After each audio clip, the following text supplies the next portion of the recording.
Здравствуйте, друзья! В эфире Геоэнергетика Инфо. С вами Радайкин Максим и мой сегодняшний собеседник Александр Фролов. Здравствуйте! Здравствуйте, здравствуйте. Прибалтика осталась без газа. Запасы природного газа в Латвии почти на исходе. Они обеспечивают всю Прибалтику, Польшу и Финляндию, но могут закончиться уже этой зимой. Инчуканское подземное хранилище заполнено лишь на 55%, тогда как средний показатель по Европе достигает 75%.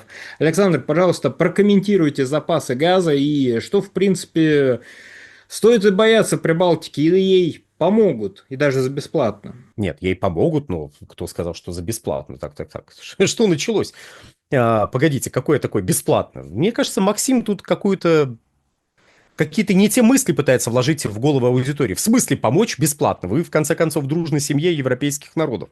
Кто тут друг другу бесплатно помогает? Остановитесь. Так вот, ну, для начала, конечно, 55 это не то, что 55%, это не то, чтобы газ на исходе. Это с одной стороны. С другой стороны, там и мощность хранилища, в общем, не поражающая воображение. А с третьей стороны, ну, в целом ситуация в Европейском Союзе, как если вот у нас почитать, выглядит чудовищно, страшно, кошмарно. Я уверен, что у нас даже на превью будет что-нибудь типа «Прибалтика замерзнет», «Ужас», «Мрак», «Кошмар» и все такое прочее. Ну, в общем, как у нас любят, а потом часть аудитории бегает по комментариям и рассказывает: а вот вы говорили, Европа замерзнет. Вот. Так вот, проговариваем. Европа не замерзнет. Прибалтика не замерзнет. Все порадовались, а теперь прекращаем радоваться и поговорим о конкретных показателях. Да, с одной стороны, текущие показатели хуже прошлогодних.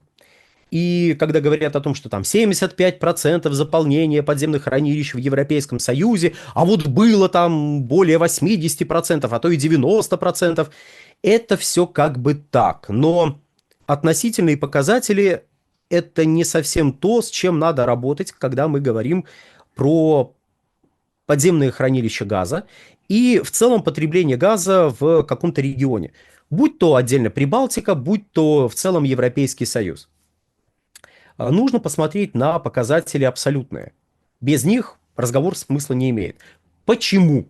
Потому что в конце нулевых годов, ну и в 2010 году, мощность подземных хранилищ газа Европейского Союза составляла порядка 65 миллиардов кубических метров.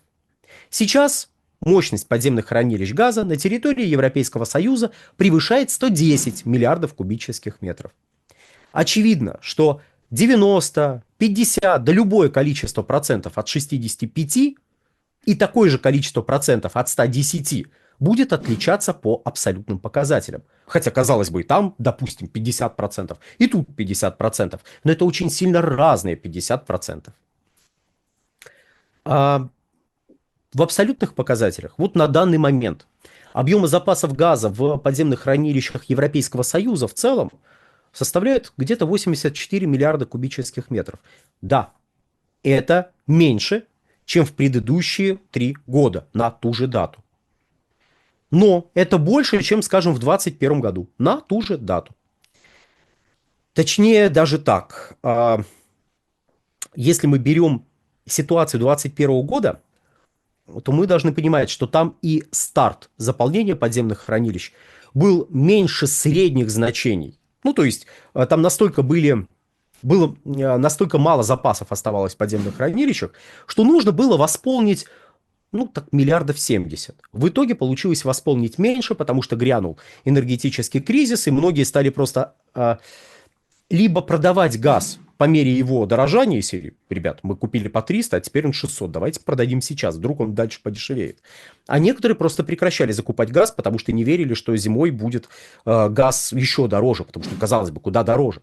И в итоге заполнение подземных хранилищ было настолько мелким, что я сейчас даже подсмотрю в шпаргалку, да, действительно, было накоплено порядка 83 миллиардов кубических метров в 2021 году. Притом потребление зимой 2021-2022 годов было выше средних значений потребления зимой 22-23 годов, 23-24, ну и 24-25. Есть, конечно, не нулевой шанс, что могут возникнуть проблемы в текущем отопительном сезоне, может повториться ситуация начала 2021 года, собственно говоря, которая во многом и сказалась на том, что запасы ушли далеко, запасы были очень быстро отобраны, а именно резкое похолодание в феврале, безветренная погода, которые провоцировали ускоренный рост спроса на газ. Ну, то есть у вас похолодало, нужно больше газа сжечь, чтобы электричество произвести и согреться. И, кроме того, у вас безветренная погода, значит, ветряки не вырабатывают электрическую энергию. То есть надо еще больше газа сжечь, чтобы компенсировать выпадающие объемы ветровой генерации. Собственно говоря, проблема ветровой генерации с тех пор никуда не делась, она лишь усугубляется ввиду растущей доли ветровой генерации в общей структуре потребления. Большой привет Португалии и Испании, где, разумеется, возобновляемые источники энергии вообще никак не сказались на произошедших событиях, конечно. Вот. И вернемся к Европе в целом. То есть объемы запасов в начале отопительного сезона 2021-2022 годов были меньше текущих запасов, которые наблюдаются, уже когда, практически месяц. Чуть меньше, конечно, я так, знаете, для красного словца. Месяц длится отопительный сезон. А запасы больше, чем были на ту же дату 2021 года. Более того, они даже больше, чем были в начале отопительного сезона. О чем нам это говорит? Да опять же, по большому счету, ни о чем. Потому что единственное, что может дать нам, что важно в данной ситуации, что может сказать мало этих запасов, много этих запасов, это а сколько надо будет газа. Собственно, я эту мысль уже, по сути, высказал. Мы не знаем, сколько газа надо будет в отопительный сезон, который сейчас идет. Мы не знаем, сколько газа надо будет вообще, и сколько надо будет отобрать газа из подземных хранилищ. А это немножко тоже разные сущности. Если у вас произойдет какое-то резкое похолодание, но оно будет крайне локальным, возможно, будут проблемы для подземного хранения, но, опять же, не очень большие и так в пределах недели. А если у вас ситуация похолодания продлится несколько недель, то у вас и закупки СПГ вырастут, и отборы из подземных хранилищ ускорятся, по крайней мере, насколько это будет возможно, на ту дату, когда это похолодание произойдет. И наоборот, если у вас не происходит похолодание, если у вас зима мягкая, если вам надо будет столько газа, сколько было потреблено, скажем, в прошлом году, то текущих запасов хватит. Текущих запасов хватит. То есть, если в начале отопительного сезона запасы составляли порядка 92 миллиардов кубических метров в подземных хранилищах Европейского Союза в целом, то даже если будет отобрано столько же, сколько в прошлом году, это будет означать, что запасов будет где-то от 22 до 27 миллиардов кубических метров. Да, это меньше средних значений за последние лет 5. Но это больше минимального значения, которое было зафиксировано за последние 15 лет. Минимальное значение было порядка 18 миллиардов кубических метров. Это объем, который оставался в подземных хранилищах Европейского Союза на момент окончания отопительного сезона. Там, правда, момент какой? Это было тогда, когда суммарная мощность подземных хранилищ была меньше, чем сейчас. Но, тем не менее, нам важно, что... кстати, это означает, что и накоплено тогда было меньше. Так вот, то есть, это не будет не минимальное значение. Это будет не значение, после которого все будут хвататься за голову и говорить, как же так, ай-яй-яй, мы тут без газа, мы замерзли, вот март, а он такой холодный месяц в Европейском Союзе. Нет. То есть не надо ожидать каких-то тектонических сдвигов в области природного газа, в области теплоснабжения в Европейском Союзе. И улучшений ждать не стоит. То есть резюмируем эту часть. Текущих запасов, конечно, меньше, чем было в прошлом году. Притом меньше на 14, а то и 15 миллиардов кубических метров в начале отопительного сезона. Но само начало отопительного сезона текущего года сдвинулось относительно начала отопительного сезона прошлого года. То есть отбирать газ в прошлом году начали раньше, чем в этом году. В этом году дотянули прям до второй половины ноября, а там уже в первой половине ноября потихонечку начался отбор.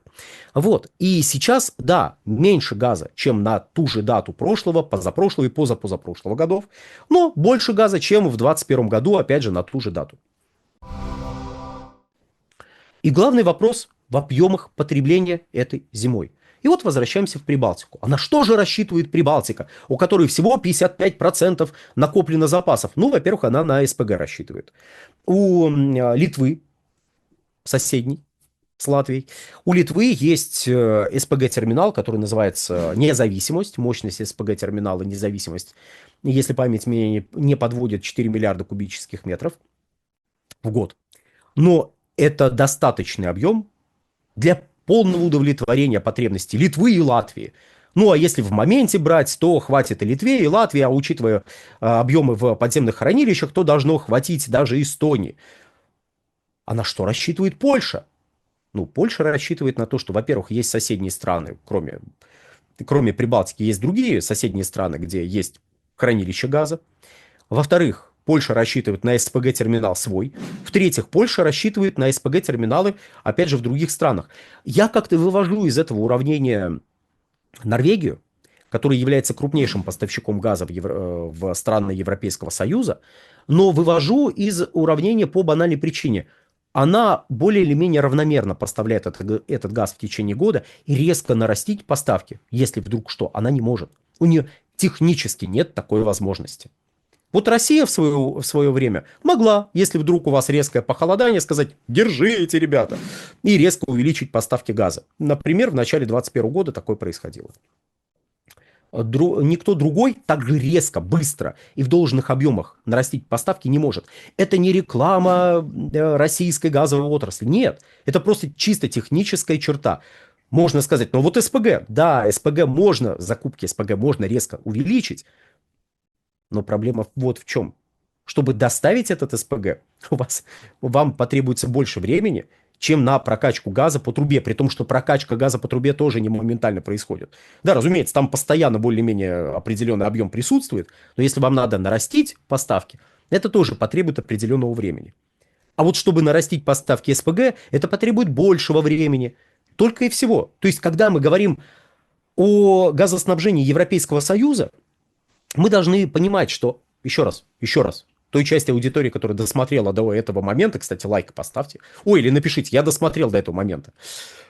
Ну, можете и лайк поставить тоже, нам будет приятно. Так вот, той части аудитории, которая досмотрела до этого момента, Европа не замерзнет. Отдельные европейцы могут. Но это происходило, и, скажем, до 2014 года, когда обострились отношения между Европой и Россией. Это происходило до 2022 года, когда еще больше обострились отношения между Европой и Россией. Это, в принципе, проблема энергетической бедности, которая никуда не делась и лишь обостряется со временем. Но Европа в целом нет, она пропетляет. Надежды на это есть. И в текущих объемах газа они не какие-то рекордно низкие. Они в целом достаточные. Будут проблемы, если будет похолодание. Ну, это, знаете, проблемы. Они же не бесконечно будут длиться. Ну, февраль. Посидят с некоторыми проблемами. Ну, вот свет будет отключаться, может, тепло может отключаться. Это я не говорю, что так будет. Это, ну, может такое быть. Но это вот максимально, что в принципе может быть в текущей ситуации. При этом Европейский Союз рассчитывает на то, что если что, они увеличат закупки сжиженного природного газа, предложение которого должно вырасти в 2026 году. Оно выросло в 2025 году и вырастет в 2026. В целом в мире, не только для Европейского Союза. На этот СПГ рассчитывают и страны Прибалтики, на этот СПГ рассчитывает и Польша, на этот СПГ рассчитывает практически каждая страна Европейского Союза, которой нужен газ. Александр, большое спасибо за комментарий, друзья. Подписывайтесь на телеграм-канал Геоэнергетика Инфо. Подписывайтесь на телеграм-канал Александра Фролова. Ссылки будут в описании и закрепленном комментарии. Там же будут реквизиты для желающих финансово поддержать наш проект, чтобы мы и дальше также бодро вещали на всех площадках без монетизации, исключительно благодаря вашей поддержке на Sponsor.ru. Спасибо, до новых встреч. Всего хорошего.